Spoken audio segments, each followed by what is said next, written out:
Bonjour à tous, bienvenue dans Rencontre. Le 3 janvier 2020, le général Qassem Soleimani, le commandant du corps des gardiens de la révolution islamique de l'Iran, était tué à Bagdad par un drone américain. Le 5 janvier, l'Iran répondait en annonçant son entrée dans la 5e et dernière phase de son plan de réduction de ses engagements en matière nucléaire, affirmant qu'il ne se sentait désormais plus tenu par aucune limite sur le nombre de ses centrifugeuses. Le même jour, le Parlement irakien se réunissait en session extraordinaire et a voté pour l'expulsion des troupes de la coalition internationale.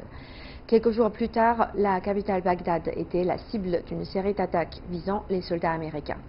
Comment va évoluer la situation au Moyen-Orient? Nous en discutons aujourd'hui avec notre commentateur spécial, M. Ouzassian, et Sarah Safa, notre collègue et journaliste de CGTN. Bonjour. Bonjour.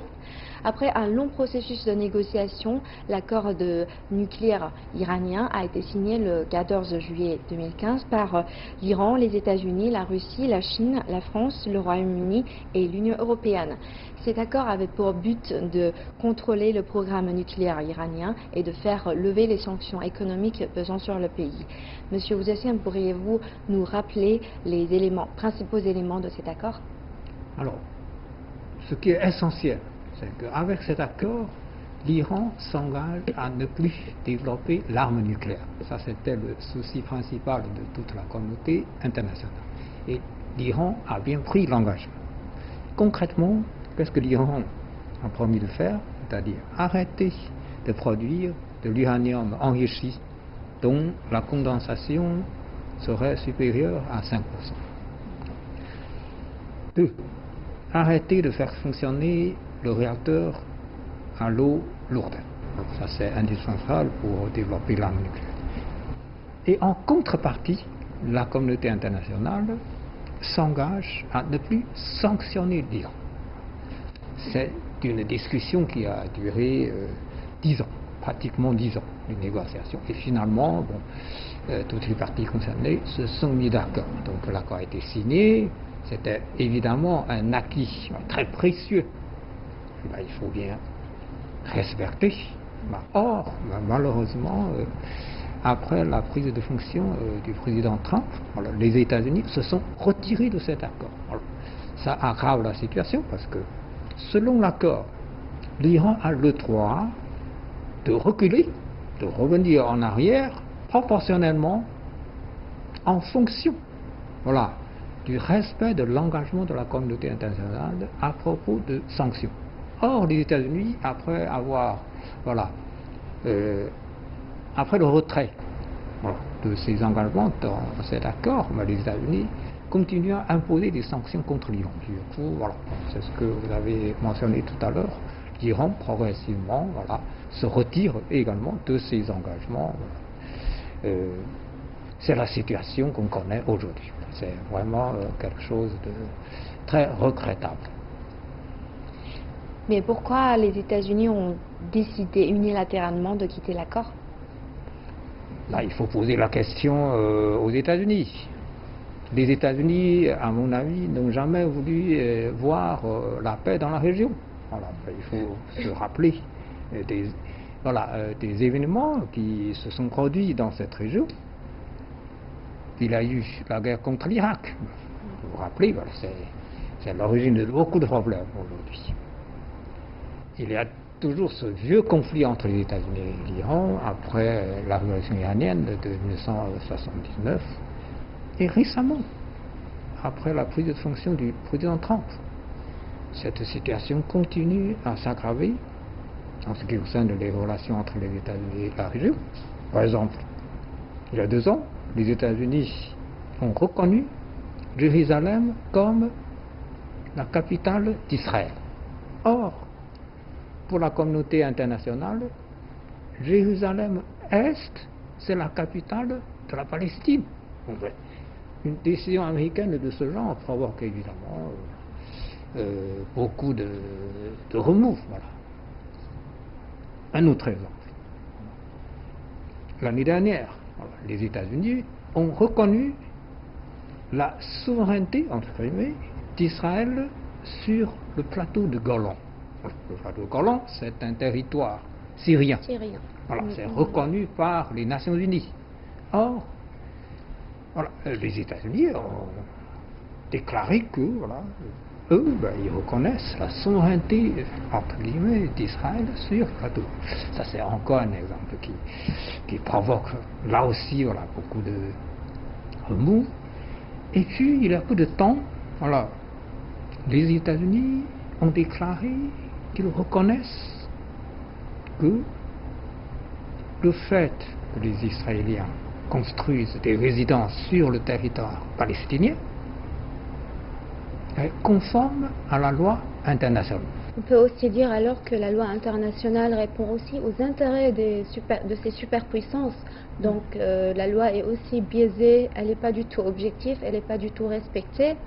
Et comme vient de le souligner M. Wu, alors bon, l'accord Zarif-Obama était vraiment considéré dans la région comme une transition majeure, comme un tournant dans cette région qui veut vraiment voir la paix sur le long terme.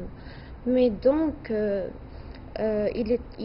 l'accord Zarif-Obama était plutôt, il était allé vers la normalisation plutôt des relations dans la région, vers plus une sorte de pacification, vers un équilibre de pouvoir qui va vraiment garantir cette paix et cette sécurité sur le long terme.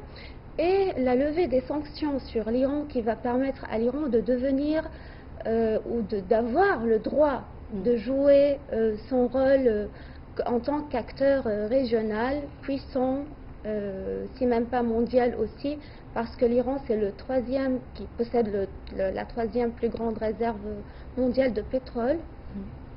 Donc le bafouement de cet accord par M. Trump était considéré comme un déclenchement de guerre à nouveau, et on est revenu au point zéro. En fait, cette déclaration de l'Iran est survenue après l'assassinat du général Qassem Soleimani. Pourquoi les autorités iraniennes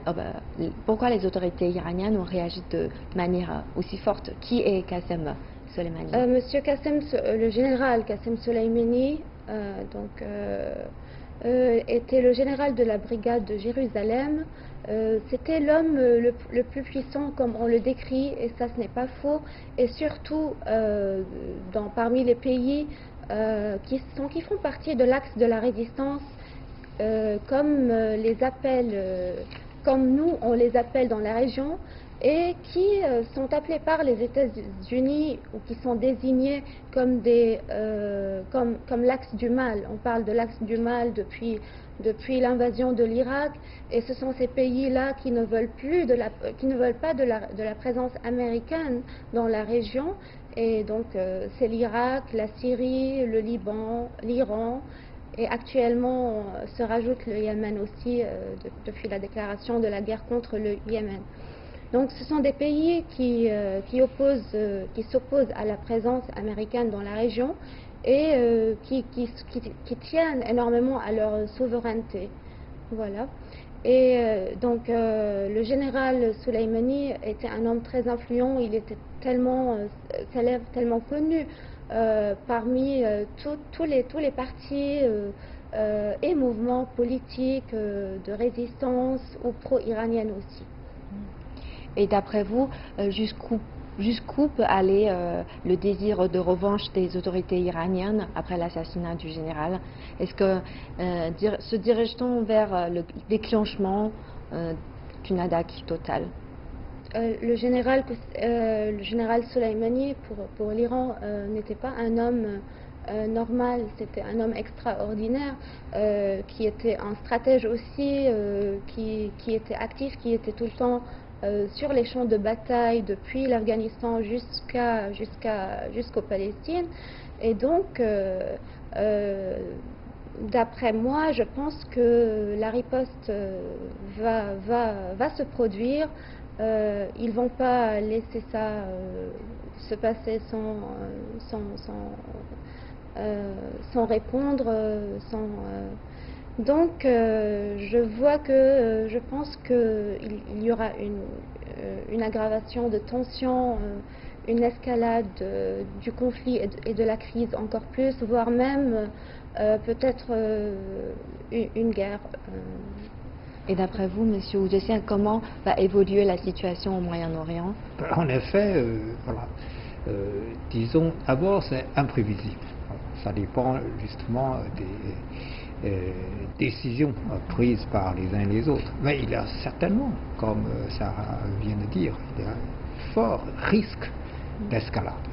Parce que je vois mal comment les Iraniens vont laisser les choses se passer sans réagir. Bon. Alors, donc un risque d'escalade est certainement réel. Donc c'est malheureux parce que cette région du Moyen-Orient connaît depuis des décennies des conflits, des guerres sans arrêt. Ce sont toujours des peuples de tous ces pays de la région qui souffrent énormément. Beaucoup de morts, beaucoup de blessés, beaucoup de réfugiés, les maisons détruites, l'économie gâchée. C'est extrêmement malheureux. Mais malheureusement, d'après ce qu'on voit, comme je l'ai dit tout à l'heure, les États-Unis qui jouent un rôle important dans cette région continuent à aggraver par leur action la situation de cette région. Apparemment, ils ne veulent pas voir cette région en paix. C'est ça un problème. Il y a toujours alors des provocations de la part des États-Unis, même après l'assassinat du général Soleimani, on menace l'Iran de bombarder des sites culturels, des sites archéologiques culturels qui datent depuis des siècles. Et donc, il y a toujours cette volonté de la part de l'administration américaine de vraiment détruire la région, de ne pas donner aucune opportunité à ces États-là de vivre en paix, en fait. Ça peut être, la raison principale est bien connue, c'est vraiment les intérêts géostratégiques, les ressources, les richesses que possède cette région. Ça c'est d'un côté, et de l'autre côté il y a aussi une sorte d'opposition à toute, comme c'était le cas depuis très longtemps, à toute forme d'unité qui peut vraiment exister ou soit fondée dans cette région-là, comme c'était le cas, comme on s'est tout le temps opposé au projet du nationalisme arabe, donc à cette union des États arabes qui possède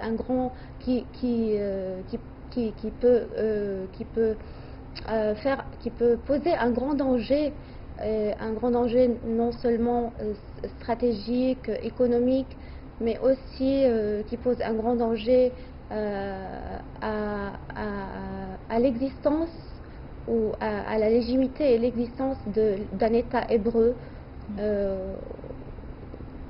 Voilà. Donc, vous venez de Liban. Est-ce que le Liban est beaucoup affecté par les conflits dans cette région? Effectivement, tout ce qui se passe dans la région se traduit sur la scène libanaise au Liban, parce que le Liban n'est pas du tout épargné.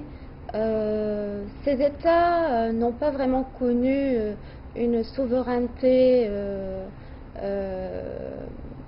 depuis le mandat français, peut-être depuis la Première Guerre mondiale, qui est une région vraiment tellement diverse culturellement et ethniquement, religieusement. Donc, le cas du Liban, par exemple, c'est le cas de la diversité en excellence.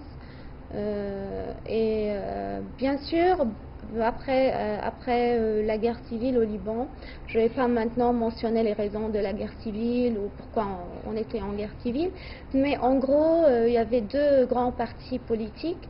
Un parti politique qui était qui favorisait le soutien des Palestiniens qui ont été déportés de leur territoire, et une autre partie qui voulait plutôt suivre la politique étrangère occidentale, qui ne voulait pas vraiment s'engager auprès des Palestiniens. Et donc il y a eu cette guerre civile, et donc après la guerre il y a eu l'accord de Taïf qui a mis en place des partis politiques à base confessionnelle. C'est ce que la société civile refuse en fait, et ils sont dans les rues aujourd'hui pour manifester contre cet accord, contre cette institution basée sur le confessionnalisme. Et quelles sont les influences des conflits que vous avez ressentis dans cette région? Comment cela affecte la vie de tous les jours? Mais vu qu'on a par exemple des partis qui sont soutenus soit par l'Arabie Saoudite, soit par l'Iran, soit par les États occidentaux, donc tout ça se traduit sur la scène libanaise, et donc mais bien sûr la société civile libanaise joue le rôle le plus important, donc c'est eux en fin de compte qui décident de leur sort.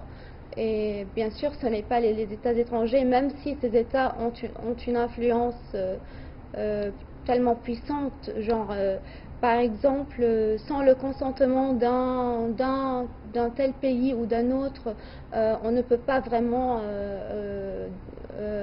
nommer un Premier ministre, donc il faut qu'il y ait toujours un consentement international des États qui sont impliqués dans cette région et surtout dans le Liban pour pouvoir composer un gouvernement, ce qui est tellement honteux à mon avis, et trop loin de la souveraineté.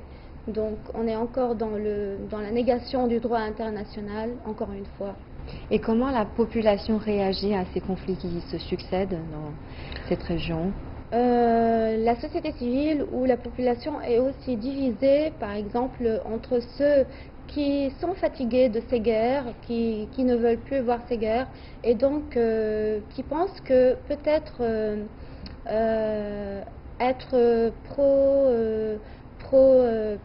pays occidentaux et leurs alliés arabes dans la région va peut-être nous épargner de ces conflits ou nous mettre à part.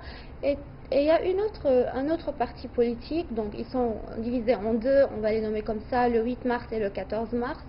Alors le 14 mars préfère une politique pro-américaine, alors que le 8 mars, lui, il veut combattre pour la souveraineté de son pays coûte que coûte. Le 8 mars actuellement, il est au pouvoir et il a un large soutien politique. Mais je veux surtout mentionner que c'est pas du tout divisé à base religieuse, et je le répète encore, c'est pas du tout à base religieuse. Et la preuve, c'est que au Liban, par exemple, il y a 18 communautés religieuses. On a des chrétiens pro 8 mars et des chrétiens pro 14 mars, on a des druzes pro 14 mars et des druzes pro 8 mars, on a des sunnites pro-iraniens et des sunnites pro-Arabie Saoudite, donc voilà, c'est ça en gros. Suite à l'assassinat du général Qassem Soleimani, plusieurs pays de cette région ont réagi. Par exemple, le 5 janvier dernier, le Parlement irakien, réuni en session extraordinaire, a réclamé l'exclusion du pays des troupes de la coalition internationale, surtout les troupes américaines. Selon l'agence Associated Press, entre l'Iran qui menace de mettre fin à ses engagements en matière nucléaire, mais aussi la possible expulsion de l'Irak des forces internationales qui pourrait entraîner le retour dans le pays du groupe terroriste Daesh. La situation au Moyen-Orient est devenue extrêmement dangereuse. Quelle est votre analyse, Monsieur Boutessian? Évidemment, ce que les États-Unis ont fait aggrave, complique davantage la situation. Et déjà, comme je vous ai dit, ça fait des décennies que la région souffre de différents conflits, de guerres, etc. Il y a toutes sortes de rivalités de la région, mais aussi des rivalités entre les puissances internationales. Bon. La situation était toujours compliquée. Et aujourd'hui, c'est encore plus compliqué avec ce que les États-Unis viennent de faire. Bon. Lorsque vous avez mentionné la lutte contre le terrorisme, c'est vrai que durant ces dernières années, on a réussi, la communauté internationale, toutes les forces réunies ont réussi à pratiquement venir à bout à cette force terroriste. Bon. Mais là, bon, avec le conflit, est-ce que l'État islamique pourrait encore profiter de la situation chaotique pour se redresser? Bon, à mon avis, c'est possible, mais bon, il y a quand même une convergence de vue de toute la communauté internationale de ne pas laisser, voilà, la chance à cette organisation terroriste de se développer. Donc je crois que là, bon, le risque n'est pas aussi important, voilà, c'est-à-dire le risque de voir l'État islamique revenir en force, bon, n'est pas aussi important. Mais ceci étant, il n'y a pas que ça qui est dans cette région. Mais il y a d'autres soucis qui sont aussi importants pour la population qui veulent bien vivre en paix.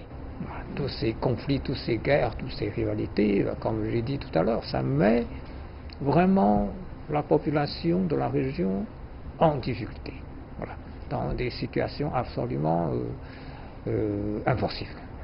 La tension entre les États-Unis et l'Iran continue de se détériorer. Quelles pourraient, d'après vous, être les prochaines mesures de l'Iran? Je pense qu'il y aura une confrontation encore plus directe. Donc on va vraiment aller vers... il n'y aura plus aucun autre choix que le choix de la guerre, je pense. Donc on va aller vers la guerre. Et cela va, je pense, se produire soit en Irak, soit au Liban, soit dans les deux pays, voire même ces États peuvent se réunir tous ensemble pour combattre la présence américaine dans la région. Donc la Syrie va peut-être aussi s'engager dans la guerre pour reprendre ces territoires occupés. Et ça, c'est très possible comme scénario si la situation continue à se détériorer. Donc, parce qu'actuellement, il n'y a plus de choix. Les États-Unis poussent vers une confrontation directe. Et quelles pourraient être les conséquences d'une telle guerre sur la situation au Moyen-Orient, mais aussi sur l'économie mondiale? Et quel est votre point de vue, M. Oudé? Ce sera certainement malheureux de voir l'escalade. Mais il faut comprendre une chose, c'est ce que j'ai appris d'ailleurs auprès des amis de la région, c'est que avec une suprématie, voilà, militaire absolue, on peut gagner une guerre, mais tout en perdant la paix. Alors, ça, c'est vraiment une expression très philosophique, c'est-à-dire on peut gagner une guerre, mais la guerre, c'est pas l'objectif final. L'objectif final, c'est la paix. Mais si on gagne une guerre, voilà, avec la suprématie militaire, en perdant la paix, à quoi ça sert? Voilà, c'est là la question. C'est là la question. Bon. Alors, donc il faut être clair. La solution fondamentale pour cette région, c'est que l'absence des ingérences extérieures dans la région, dialogue et concertation entre les forces en conflit de la région, voilà, pour résoudre leurs problèmes eux-mêmes, toujours sans intervention des acteurs extérieurs. D'accord? Autrement, les peuples de cette région n'auront jamais les jours tranquilles. C'est ça qui est malheureux. C'est ça qui est... On a vu tellement d'images, voilà, de souffrance, des images très malheureuses, voilà, des enfants noyés, des enfants tués, des civils tués, des bombardements, des maisons détruites, des sites historiques, patrimoine culturel détruit. C'est vraiment malheureux. C'est vraiment malheureux. Nous espérons bien qu'il n'y aura pas d'escalade, voilà, de conséquences voilà, pareilles. Tout à fait. Et en fait, ces derniers jours, des manifestations ont eu lieu dans beaucoup de villes, grandes villes américaines comme Chicago, New York, Atlanta, pour exiger du gouvernement Trump qu'il cesse ses provocations après l'assassinat du général Qassem Soleimani. La prochaine élection présidentielle américaine va avoir lieu en 2020. Vous pensez que les attaques militaires de Trump va faire gagner ou au contraire perdre les élections? Actuellement, il y a une très grande opposition à toutes les mesures et les politiques, surtout politiques étrangères, que M. Trump est en train de prendre. surtout de la part des démocrates, depuis le début de son mandat. Et donc actuellement, je pense que cette décision va surtout plutôt aggraver l'influence des démocrates au sein du gouvernement. Mais donc, pour les Américains, les partisans de Trump par exemple, et donc là je ne suis pas vraiment en mesure de répondre à cette question parce que la plupart de ces partisans font partie des protestants évangélistes qui aussi, eux, croient que la dernière guerre doit se produire sur la terre promise. Donc c'est aussi, ils sont régis par des idéologies religieuses et ça c'est dangereux.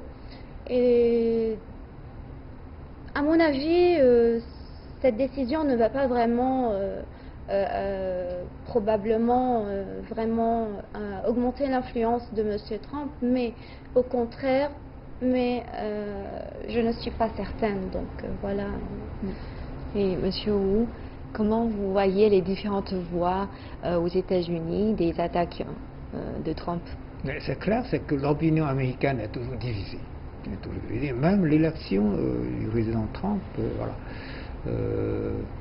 s'expliquait par le système électoral des États-Unis, c'est-à-dire les grands électeurs élisent le président. Or, si on calcule les voix en nombre absolu, il paraît que c'était Mme Clinton qui avait le plus grand nombre des voix directes. D'accord. Donc c'est un système électoral assez spécial aux États-Unis. Donc là aussi, il faut voir. La division de l'opinion américaine favoriserait ce système électoral spécial des États-Unis ou non. Parce que si dans un sens positif, ça pourrait encore tourner en faveur du président Trump. Sinon, ce sera les démocrates qui pourraient prendre plus de position en leur faveur. D'accord. Donc c'est en effet, c'est pas très facile de prévoir parce que l'opinion américaine est très divisée.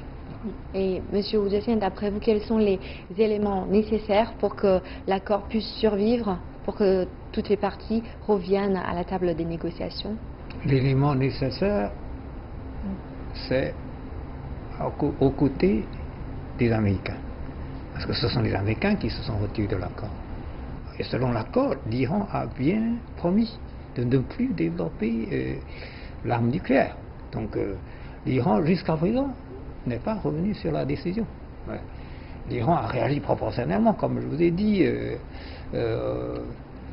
aux mesures prises par les Américains. Mais l'Iran n'a pas fermé totalement la porte en disant, à tout moment, si la communauté internationale respecte entièrement l'accord, l'Iran est prêt à revenir sur ses décisions à propos du retrait proportionné de ces engagements. Donc ça dépend uniquement des Américains. Je pense que cette fois-ci, s'ils vont vraiment aller vers une sorte d'apaisement plutôt, que ça sera fait de la part des États-Unis, donc parce que l'Iran ne va pas dans cette situation actuelle essayer d'aller plutôt d'aller vers des négociations avec les États-Unis. Donc parce que c'est un État tellement souverain et fier, le peuple iranien est tellement fier, il n'accepterait pas, après l'assassinat du général Qassem, de négocier peut-être avec les Américains, parce qu'il y a une partie aussi des Iraniens qui sont au pouvoir, qui refusent les négociations avec les États-Unis depuis longtemps. Merci d'avoir été avec nous aujourd'hui et merci pour toutes ces analyses. Voilà, c'est la fin de cette édition. À la prochaine.